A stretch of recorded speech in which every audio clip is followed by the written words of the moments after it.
Hello, you marvellous, memorable moments.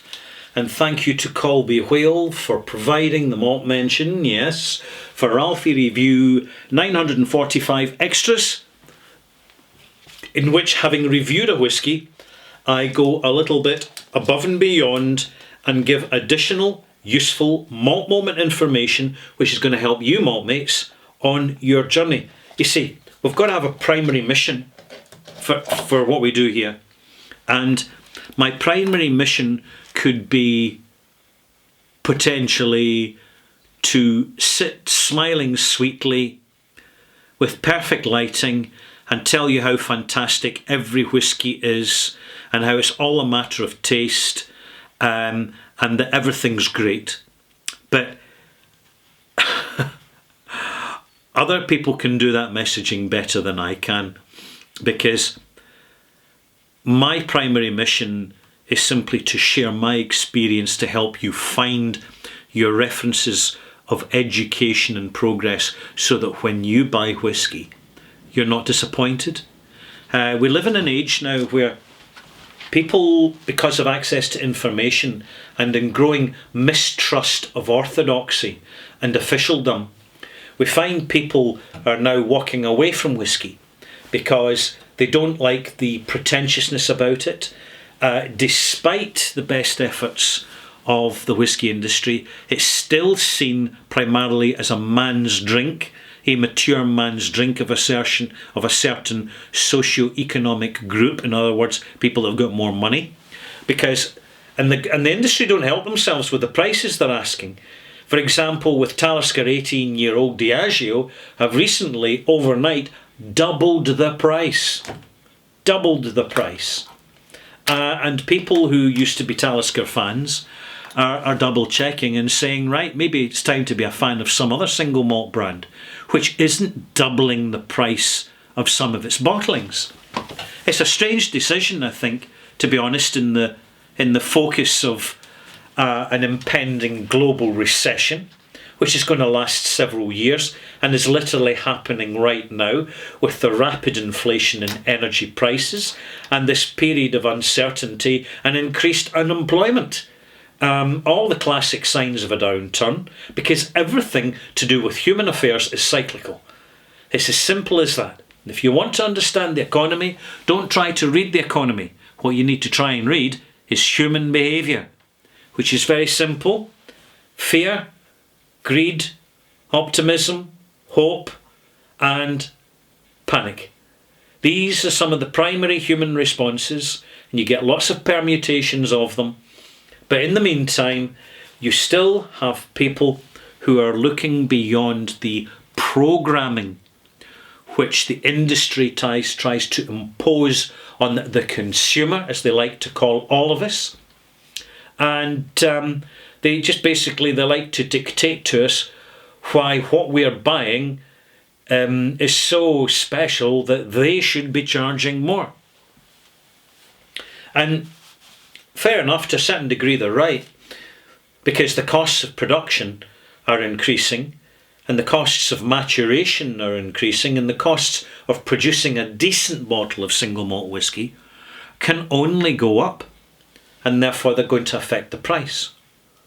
But there's a balance to go that's important here. An imbalance is so important. And we can balance out what the industry is imposing on us by imposing our own balance.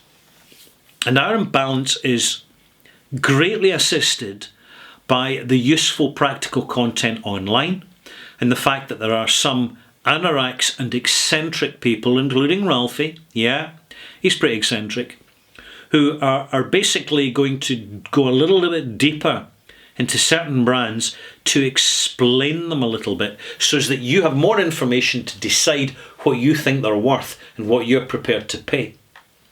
So my particular spotlight here is on Edredeur, because Edredeur is a very small distillery. It only produces about 950,000 litres a year, which is pretty small. And it's one of the smallest distilleries in Scotland. It's got small spot stills in a small converted farmhouse. And they have a number of eccentricities within their production system. And one of the first things is the way they cool the wort, for example. The wort being the hot water added to the milled grain in a big tub, and it's heated up several times. They get several discharges to get the sugars out the grain to make the wash, and the wash is what you get before you add the yeast to get the ferment. It's the liquor, it's the raw liquor. And at Edradour they use what's called a lauter, a wort cooler. Sorry, a lauter something else. They use an milk cooling stainless steel table, and basically the fluid goes in, it goes round a serpentine shape, and as it does so, within this stainless steel container, it cools down to fermentable temperature. So it's a little bit of an eccentricity as part of what is an eccentric distillery. It also has cooling coils. So it doesn't have a cooling sleeve system. It has cooling coils called a worm tub system. Now, this, by the way, is hugely important. There are very few distilleries with outdoor sourced worm tubs with greater copper contact and a certain style of systematic cooling. Now, another distillery that does the worm tub system is Mortlach, and it's another really good example of a savoury style of single malt whisky. And I'm very pleased to see that some modern distilleries are reintroducing the worm tub cooling system, because they damn well know it makes a big difference, particularly to the singularity and identity of a single malt.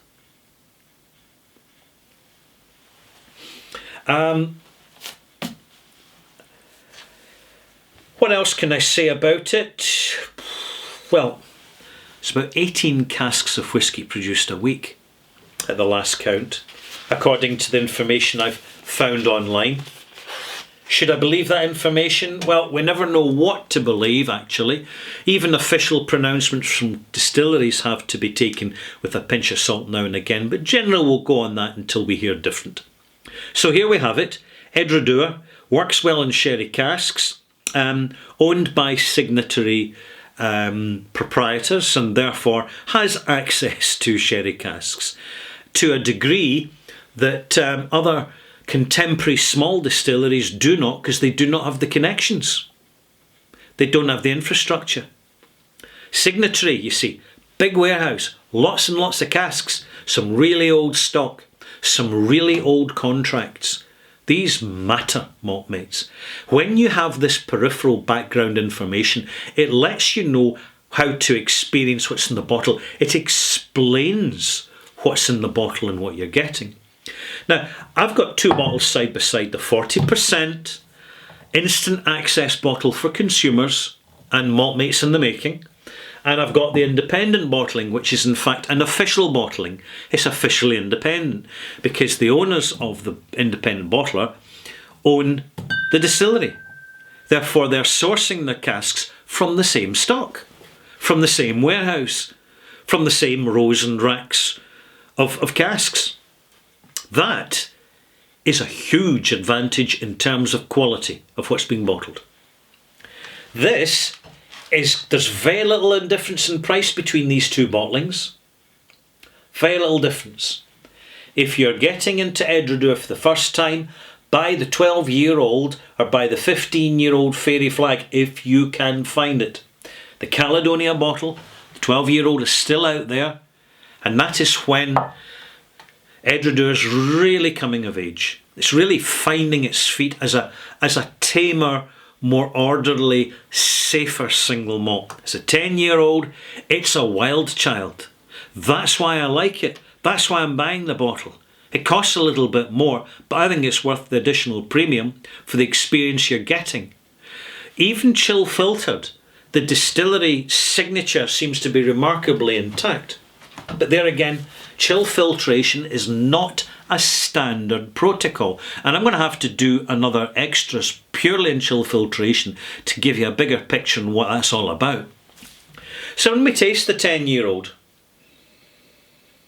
sherried, aromatic, slightly spicy, earthy, savoury, complex sensation range, just a little touch of bitterness. You can even pick it out in the nose. It contributes beautifully towards the earthiness, the savouriness of this whisky.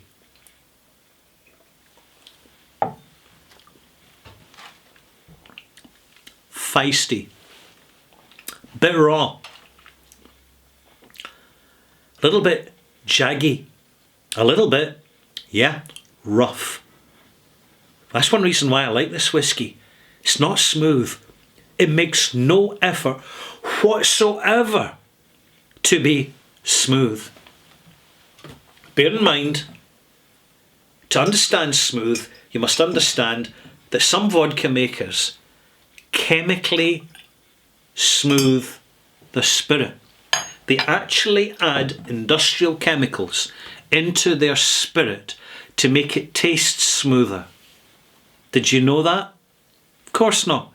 Because it's never declared in the ingredients list, because vodka doesn't have to declare any ingredients if it doesn't want to.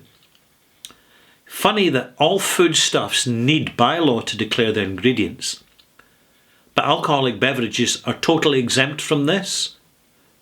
Let me tell you right now, because nobody else will tell you this. Nobody else is going to tell you this. The reason for that is because it suits liquor makers. Big time. End of. How about the 10-year-old unchill filtered, natural coloured, 46%er? It's actually quite similar on the nose to the 10-year-old standard version, which again is natural colour, by the way. So they're both natural colour. No added E150 burnt caramel sugar syrup. Very similar on the nose. The 46% is slightly stronger in terms of alcohol, but just slightly. There's really not a lot in it. But when you taste them side by side, that's when you see the difference. It's not on the nose, it's on the palate.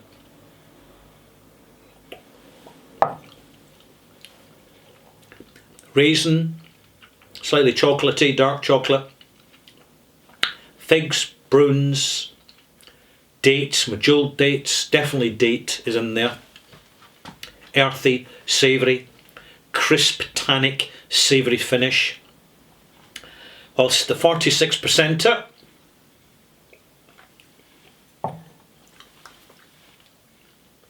more volume in the palate, more complexity in the palate. We're getting the lemon oil, grapefruit oil, rose water, slight Turkish delight note, the high end, particularly in the arrival, the development. It's got more intensity of the dry spices, the cinnamon, the cardamom, the star anise, the clove. There's hints of clove in here. The savoury sensation is heightened in the 46% unchill filtered. So I'm going to add a bit of water to this. And of course, as you know from experience, and I'm only adding half a teaspoon, that's going to enlarge in its delivery now. Over the next 10 to 15 minutes, this will expand. It's already had some water added. It's already been expanding. Now it's going to expand a little bit more. This, not so much, because the expansion happened when they diluted at 40% and then it wore off while it was waiting in the tank to be bottled.